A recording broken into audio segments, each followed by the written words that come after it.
Magandang araw, magandang gabi. Pilipinas, bayan nating mahal.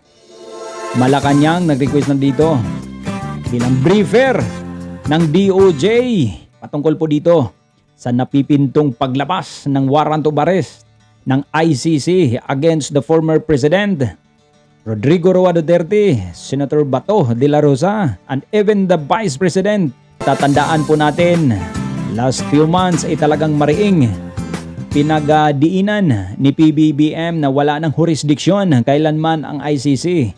Pagkatapos nating kumalas dito noong 2019 sa panahon ni former President Rodrigo Roa Duterte. Pero nag-iba nga po ang ihip ng hangin na naman. Kaya nga hindi mapigilan ni Senator Bato na medyo nadismaya na naman dito. Para makuha natin ang buong narrative, pakinggan muna natin, panoorin ang report na ito.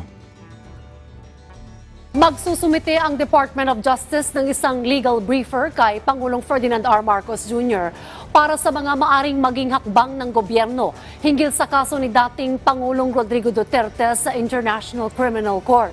Ayon kay DOJ Assistant Secretary Miko Clavano, isa sa laman ng briefer kung ano ang pwedeng gawin ni Pangulong Marcos Jr. sakaling maglabas ng arrest warrant ang ICC laban sa dating Pangulo.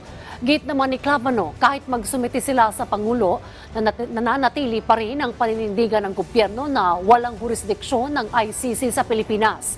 Sa ngayon, wala pang impormasyon ng DOJ kung may ilalabas na nga bang warrant ang ICC laban sa mga sangkot sa kaso.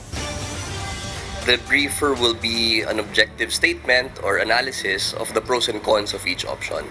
Kasi aware naman tayo na yung policy ngayon ng gobyerno hindi papasukin ang ICC ay posible namang mag-iba. So it will have to be a very objective briefer para malaman ni Presidente kung paano siya gagalaw. So yan mga kaibigan, mga kapatid, yan pa rin naman po ang stance mismo ng administrasyon na huwag papasukin pa rin ang ICC. Pero mayroon silang sinasabi diyang pwede naman magbago pa yon. So dito na nga, nag-request na ang Malacanang na gusto nilang ma-brief dito kung sakasakali lang naman na lalabas na o mag-decide na ang ICC to release the warrant of arrest kontra dito sa grupo ng former President Rodrigo Roa Duterte. So, welcome na nga ba sa ICC ang administrasyong ito?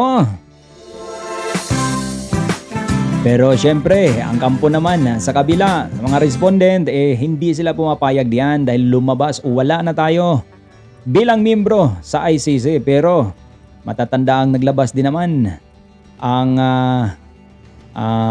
korte na mula nung 2013 since miyembro tayo, 2013 if I'm not mistaken, hanggang 2019 ay naging miyembro at kabahagi tayo ng ICC. So mula doon sa pagiging miyembro natin, ayon sa korte, ay saklaw pa tayo bilang isang miyembro.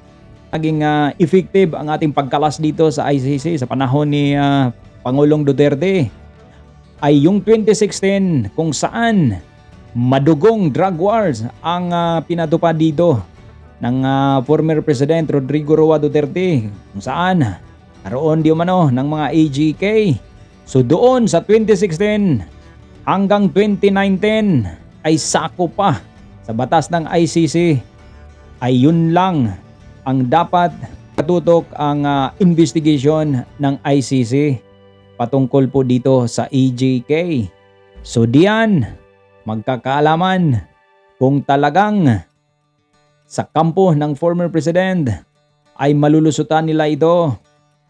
Kayo mga kababayan, panahon na ba na bumalik tayo bilang miyembro at kabahagi ulit ng ICC or International Criminal Court upang maproteksyonan ulit ang ating karapatan?